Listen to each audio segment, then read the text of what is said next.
Welcome back, everyone. Coming up on 6:44 now on Daybreak. And new this morning for fans of the show Dexter, you're probably aware that the new season sees the main character trading the beaches of Miami for the cold and snow of Western New York. Yeah, after 10 years gone, the serial killer with a moral compass reemerges along Seneca land, and the producers got a lot of help from the Seneca Nation in trying to get it right. Now, as a thank you, Showtime has given the Senecas a big gift to preserve their past.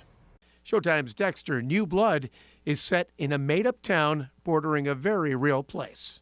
And based on this, the location of this fictional town of Iron Lake, they started doing research on what Native communities might be nearby, such a town, and that's how they settled on the Seneca Nation.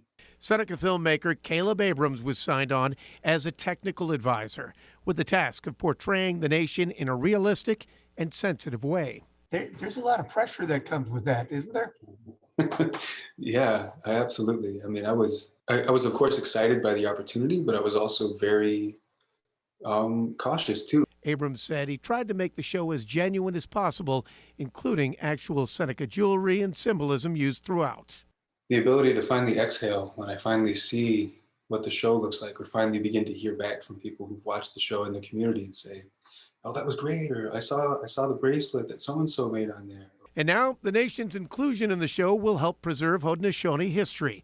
As a thank you, Showtime gifted $100,000 to the Seneca Iroquois National Museum. They approached director Joe Stallman about how to best use the funding. His first thought was an educational film festival. They were like, yeah, maybe. And then they asked, what else do I have going on? And so I mentioned this ongoing struggle that I've been having trying to fund this digitization project. A project that would make historical materials accessible to all. Audio, video, newscast, stuff that people just took with their VHS during the 1980s. And we have a lot of this material, and most of us haven't even looked at it, to be honest, because we don't have the means to do so. So it's kind of collecting dust. Stallman says the grant will allow the museum to buy the equipment needed to transfer several media formats to digital files and improve their cultural center. That was an idea that Showtime really latched on to, the idea of digitizing film and audio as a way to preserve community knowledge. And so, while Iron Lake may be fictional, this money is very real and will make a real difference in preserving the actual history of the Seneca Nation.